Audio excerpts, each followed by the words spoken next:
Hello. हमें question given है, हमें दिया गया है कि माना a के धन पूर्णांक मानो जिनके लिए ax square plus 2a+1 into x plus 9a+4 upon में x square minus 8x plus 32 is less than 0 है और all x belongs to r का समुच्चय s है। तो s में अवयवों की संख्या आपको बतानी है कितनी होगी। ठीक है, तो अब हम इस क्वेश्चन को सॉल्व कर लेते हैं। हमें जो एक्सप्रेशन गिवन है, इनइक्वालिटी गिवन है, उसको लिख लेते हैं। हमें क्या गिवन है, ax square plus 2a+1 x plus 9a+4 upon x square minus 8x plus 32 is less than 0। हमें ये गिवन है। ठीक है, तो अब हमें ये बताना है कि इनमें से कौन सा करेक्ट आंसर होगा, मतलब एस में कितने अवयव पॉसिबल होंगे। तो यदि हम नीचे वाली क्वाड्रेटिक एक्सप्रेशन को देखें तो हम क्या बोलेंगे कि x square minus 8x plus 32 यदि पॉजिटिव है तो हम बोथ साइड से डिवाइड कर सकते हैं या मल्टीप्लाई कर सकते हैं ताकि ये हट जाए। तो जब तक ये पॉजिटिव नेगेटिव नहीं पता चलता तब तक हम नहीं कर सकते। तो यहाँ पे हम देख रहे हैं कि a x square plus b x plus c equal to zero से a is greater than zero है। यदि d is less than zero आ जाता है मतलब ये क्वांटिटी पॉजिटिव होगी। तो देखते हैं डी कितना आता है। डी इक्वल टू होता है बी स्क्वायर मतलब 8 माइनस 8 का स्क्वायर 64 माइनस का 4 मल्टीप्लाई ए मल्टीप्लाई सी मतलब 4 मल्टीप्लाई 32 मल्टीप्लाई 1। तो 64 ये आ जाएगा 8 और ये आ जाएगा 128। मतलब D is less than zero है और ए इज ग्रेटर देन जीरो है। जब भी ये प्रॉपर्टी होती है तो हम क्या बोलते हैं कि ऑलवेज जो क्वाड्रेटिक एक्सप्रेशन होगी वो पॉजिटिव ही होगी। पॉजिटिव होगी मतलब इसे हम मल्टीप्लाई कर सकते हैं बोथ साइड।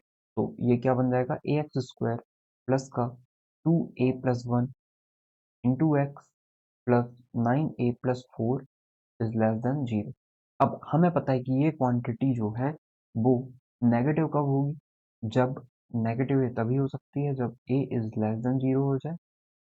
ठीक है, a is less than zero हो जाए और d is less than zero, तभी ये प्रॉपर्टी पॉसिबल होगी। मतलब ये हम लेके चलते हैं। तो हमें तो पता है कि ये तो सारे धन पूर्णांक मानों के लिए हमें बताना है। तो यहाँ तो लेस देन हो गया, तो मतलब ये तो सेटिस्फाई ही नहीं करेगा। तो एस जो अवयव आएंगे उसमें तो जीरो एलिमेंट रहेंगे। ठीक है, तो अब यदि इससे क्लियर हो गया होगा तो ठीक है, नहीं तो इससे भी देख लेते हैं, ये वाली प्रॉपर्टी से भी कि डिस्क्रिमिनेंट जो है जीरो से छोटा होना चाहिए। तो उसके लिए क्या हो जाएगा, बी का स्क्वायर मतलब 2a+1 का स्क्वायर माइनस का 4 मल्टीप्लाई ए कितना है अपना,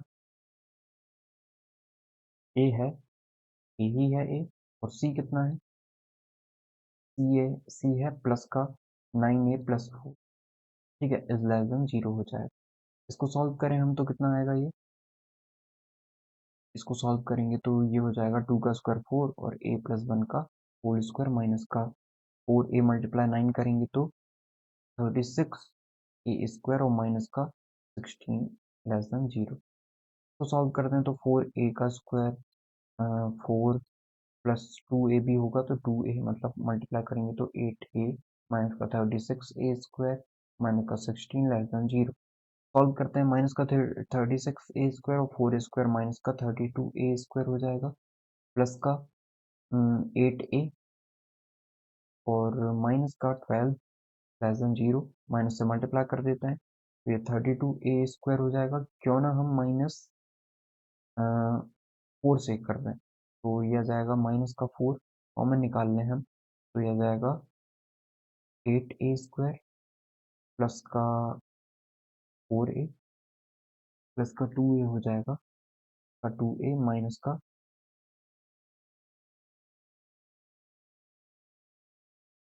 3 लेस देन जीरो। ठीक है, माइनस 4 से डिवाइड कर देना तो ये 8a स्क्वायर प्लस का 2a माइनस का 3 लेस देन जीरो हो जाएगा। यदि हम देखें इसे तो ये हो जाएगा 24। तो 6a माइनस का 4a minus 3 less than zero से ये टूट जाएगा, स्प्लिट हो जाएगा।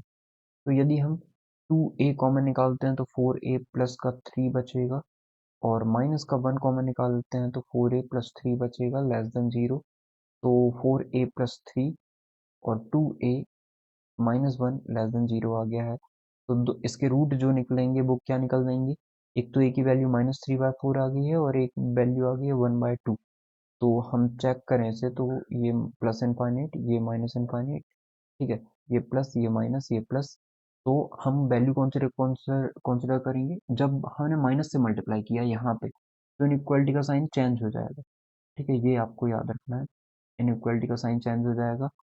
ये इनइक्वालिटी ऐसे हो जाएगी, ये इनइक्वालिटी ऐसे हो जाएगी। ठीक है, तो अब हम वैल्यू कंसिडर करेंगे प्लस वाली वैल्यू कंसिडर करेंगे। इसका मतलब माइनस इनफाइनाइट से -3/4 और यूनियन हो जाएगा ये 1/2 से इनफाइनाइट। अब हमें पता है कि ए किससे बिलोंग करना चाहिए, ए कैसा होना चाहिए, नेगेटिव।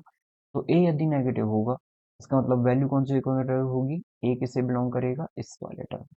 अब इससे बिलोंग करेगा तो इसमें तो एक भी हमें अवयव जो है वो पॉजिटिव नहीं मिल रहे हैं, तो मतलब ए की वैल्यू नेगेटिव है, तो इसका करेक्ट आंसर हो जाएगा। एक भी पॉसिबल नहीं होंगे रूट, इसका मतलब जीरो करेक्ट आंसर हो जाएगा। आई होप आपको समझ में आया होगा कि जो इसका आंसर हो जाएगा वो क्या होगा, zero. Thank you. Your correct answer is option number 2, 0।